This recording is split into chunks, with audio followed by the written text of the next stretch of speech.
Hello everyone, today I'm presenting the final episode on Chu Ci, the lyrics of Chu.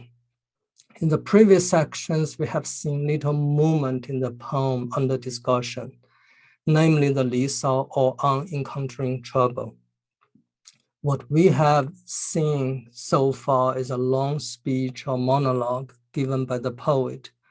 Starting from this section, however, the poet becomes increasingly restless, trying to decide what next step to take. We find him, quote, halted, intending to turn back again, to turn about my chariot and retrace my road before I had advanced too far along the path of folly, unquote. At one point, he, quote, suddenly turned back, unquote, to let his eyes wander and, quote, resolved to go and visit all the world's quarters, unquote. The text is signaling to us that more dramatic passages will follow. In the next section that is omitted here, the poet, as if aware of the difficulty in explaining his situation to a contemporary person, takes his case directly to Chonghua or Shun, one of the most revered legendary sage rulers. He tells Shun that unlike in the past, when justice was rewarded and evil punished, his own time is thoroughly out of order. Then the poet, quote, yoked a team of jade dragons to a phoenix-figured car and waited for the wind to come to soar upon my journey, unquote. What follows is the poem's first heavenly trip, one of the most fantastic sections in the poem.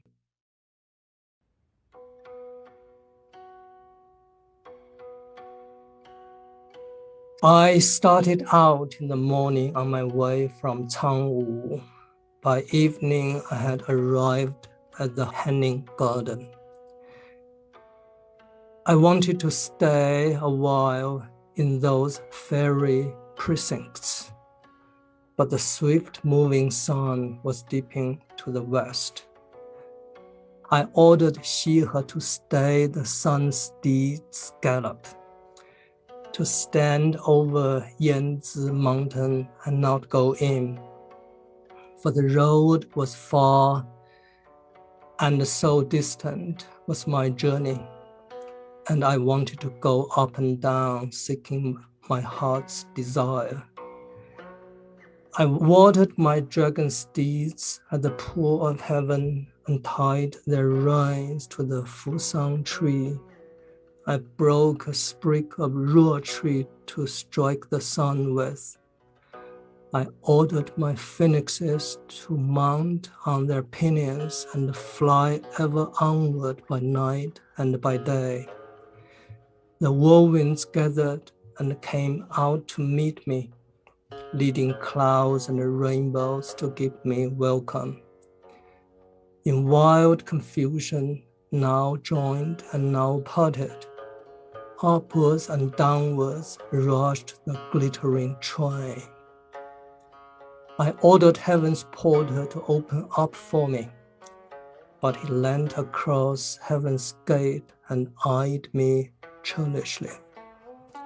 The day was getting dark and drawing to its close.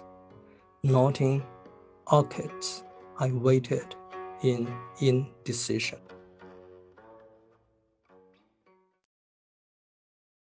As I noted earlier, spiritual and imaginary journeys or flights are essential components of shamanistic rituals. In order to seek help from the supernatural realm, in finding love, curing the sick, summoning back the dead, obtaining blessings of spirits, etc., the shamans often put on a performance wherein they claim to have departed from their bodies to meet with the spirits. The Lord of the Xiang River, discussed in the first episode, portrays such journeys. What we have in this and other passages of the Lisao seems to be further elaborations on those earlier models. Similar to those failed flights, here the poet is also met with frustration because he's refused the entry to heaven by the heaven's porter. The rich style, fantastic imagery, and the wild imagination of this section were unprecedented in Chinese poetry of Qu Yuan's time. They make the poems in Shi Jing, or the Book of Poetry, look sober and restrained in comparison. Many critics, such as Wang Yi, try to tame them through allegorical readings. Others find them objectionable. Liu Xie, for example, accuses such writing of being outlandish and regarded it as an aberration from the classics. But it is precisely this feature that constitutes one of Chu Ci's most enduring influences and the greatest contributions to Chinese poetry. Undaunted by his failure to enter heaven, the poet continues his search, but this time he's looking for something different. He turns his attention to the world, only to find it, quote, muddy, impure, and undiscriminating, unquote. Somewhat baffled by his failure so far, the poet decides to seek help from divination.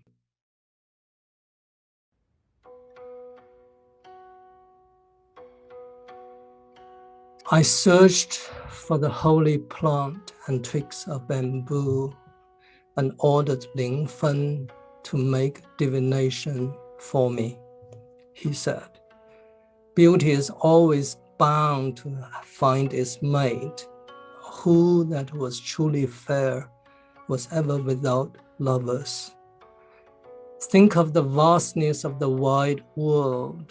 Here is not the only place where you can find your lady. Go farther afield, he said, and do not be faint-hearted. What woman seeking handsome man could ever refuse you? What place on earth does not boast some fragrant flower? Why need you always cleave to your old home? The world today is blinded with its own folly. You cannot make people see the virtue inside you.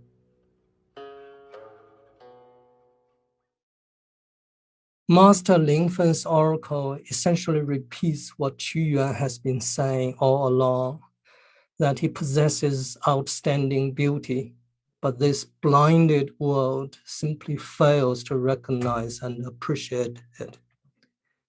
He advises Qu Yuan that he should not be too stubborn in the pursuit of his ideals, for if he is flexible in his mind, he will surely find what he wants. This flexible attitude, however, entails giving up the poet's loyalty to his ruler and his attachment to his old home. As we shall see, this is the ultimate sacrifice that the poet is unable to make. It is noteworthy that Ling Fen's oracle is couched in the symbolism established earlier in the poem. The objects of the poet's pursuit are, quote, your lady, unquote, and fragrant flower. What follows is a reflective passage that repeats the main themes and the motifs introduced earlier. His steadfast pursuit of beauty and of virtue, and the rifts this pursuit has caused between him and the world that is bent on self-advancement. Disillusioned, the poet finally decides to heed the counsels of Ling Fen and to, quote, travel around looking both high and low, unquote, for the lady that has eluded him in his previous journeys.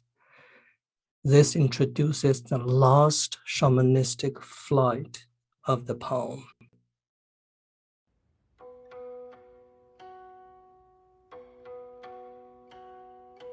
Since Ling Fen had given me a favorable oracle, I picked an auspicious day to start my journey on. Harness winged dragons to be my coursers. Let my chariot be of fine work of jade and ivory. How can I live with men whose hearts are strangers to me? I'm going on a far journey to be away from them. I took the way towards the Qu Yuan mountain, a long, long road with many a turning in it. The cloud-embroidered banner flapped its great shade above us, and the jingling jade yoke bells tinkled merrily. I set off at morning from the fort of heaven. At evening I came to the world's western end. Phoenixes followed me, bearing up my pennants, soaring high with majestic wing beats. My 8 dragon steeds flew on with rising undulations. My cloud-embroidered banners flapped on the wind. But when I had ascended the splendor of the heavens, I suddenly caught a glimpse of my old home. My groom's heart was heavy, and the horses, forlorning, arched their heads back and refused to go on.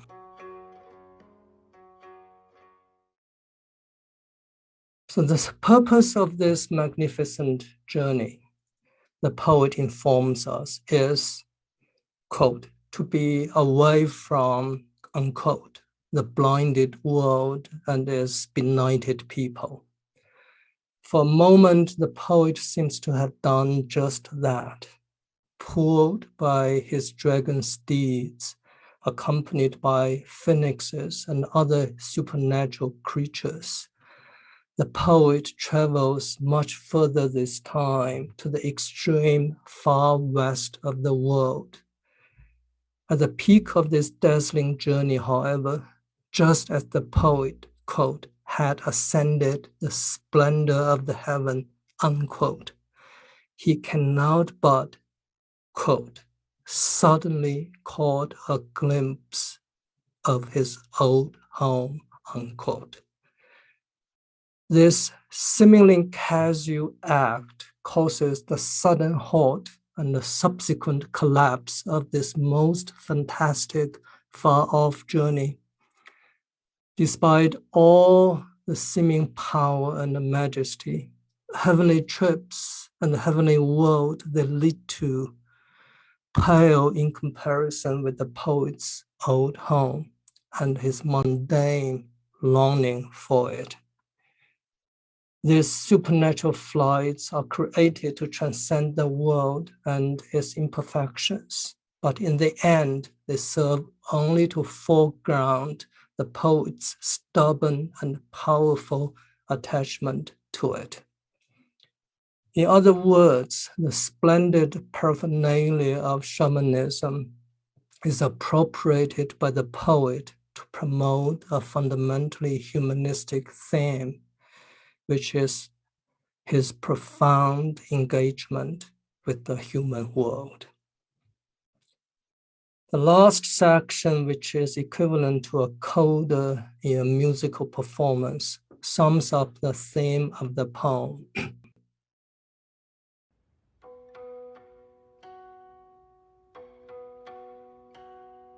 Enough.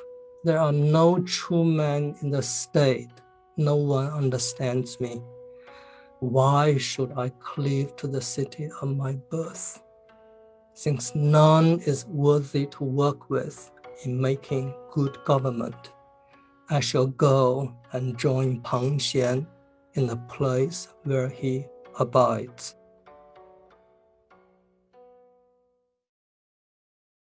So the poet reiterates his alienation from the world and states again his wish to join Peng Xian in the place where he abides.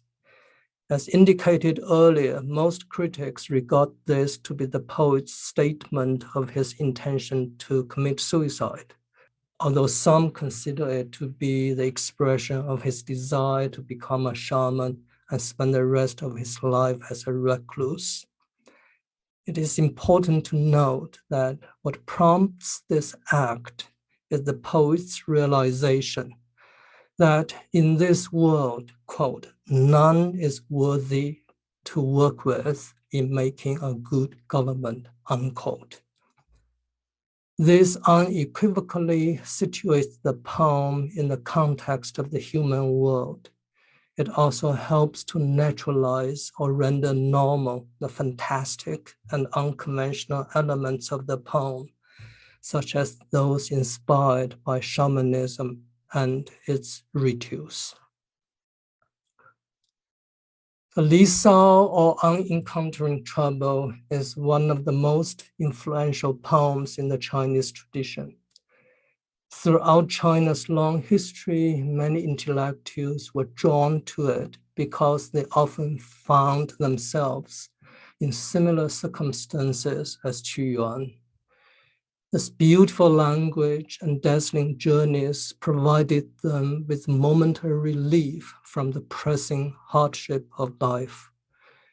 Qu Yuan's repeated ranting against injustice of the world offered a means to vent their own frustrations and anger, especially since in later ages, this often could only be done vicariously through a text.